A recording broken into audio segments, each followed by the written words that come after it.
Good morning, it's James. I do hope and pray this message finds you and your loved ones peaceful, thriving, and well. So I have one sole intention this morning, to get your heart to open just a little bit more.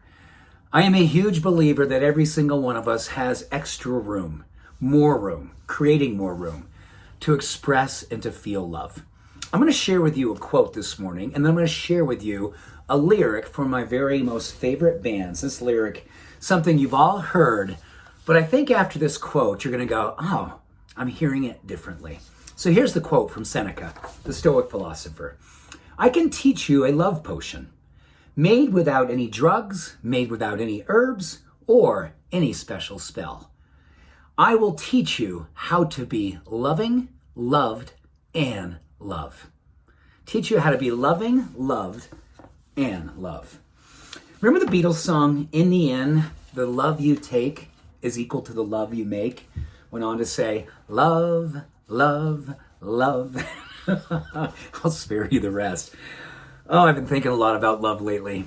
And I've been thinking about a little group of cells that to me are sort of like the little engine that could, almost like an affirmation that's physiological and beautifully neurochemical and incredibly emotional, and probably one of the most spiritual group of cells that we have inside of us.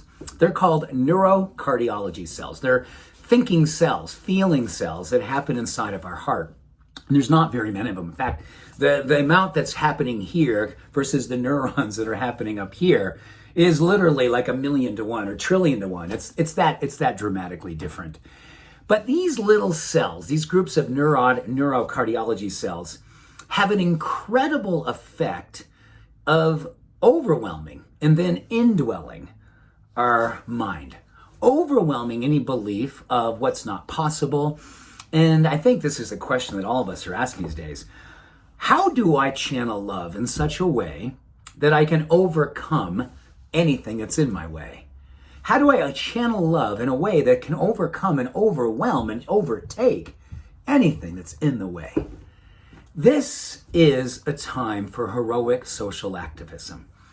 And you and I have always known that the power of love is transcendent.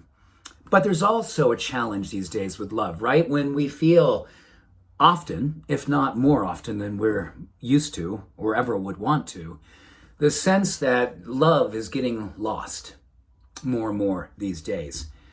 And we're wondering, how do we become a vessel, a channel, a vehicle for love so we can help to change the trajectory of what's happening across the planet today?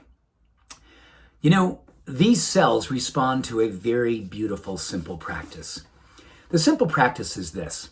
Each and every morning upon waking, if we were to reach for our heart before we reach for our phone or reach for media or reach for something else that distracts us away from the way, we get connected to the path and the way of love. When we simply just hold our hearts first thing in the morning, studies show that there's this thing called the hypnagogic window where we can rally these 40,000 cells and they get a chance to go into an overwhelming experience of energy, like a wave that moves into our mind, that helps us to corral and channel positivity and optimism. It helps us with emotional intelligence so we can read the room and know how we can be a force, a beautiful force, not a force, but a force, right? A force for love. And what's so beautiful about these cells, they are on demand to your command. Isn't that beautiful? They are on demand for your command. And your command is simply holding the space. Holding the space for grace for just a few moments each and every morning before you go out there and do your love life, before you go out there and spread your goodness, you start here. And when we start there, these cells get rallied. They get fortified. They start to get galvanized, and then they move into motion. And they start to help with reframing. They help with creating more compassion. They help with closing the gap in social and emotional and perceived distance. And they help us to believe in oneness. This is the oneness that comes into here to create the oneness. And then we go out in there and we live the oneness.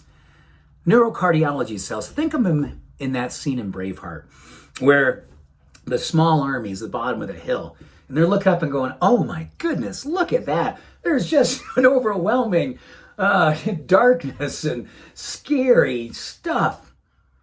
And then you rallied the troops, your little love troops, your little optimism troops, your belief troops.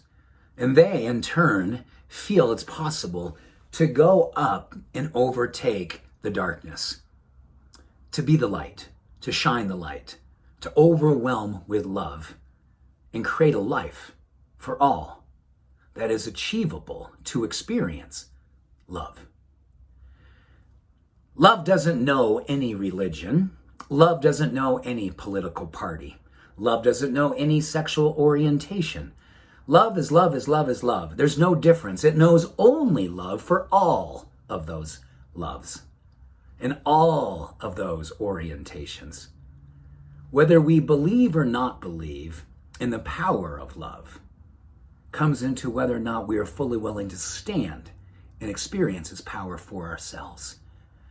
I believe every single one of us is questioning whether or not love will win again or ever again. It begins with you and I. Overwhelming the status quo, the belief system that those days are over. Divisiveness is now the way. No way.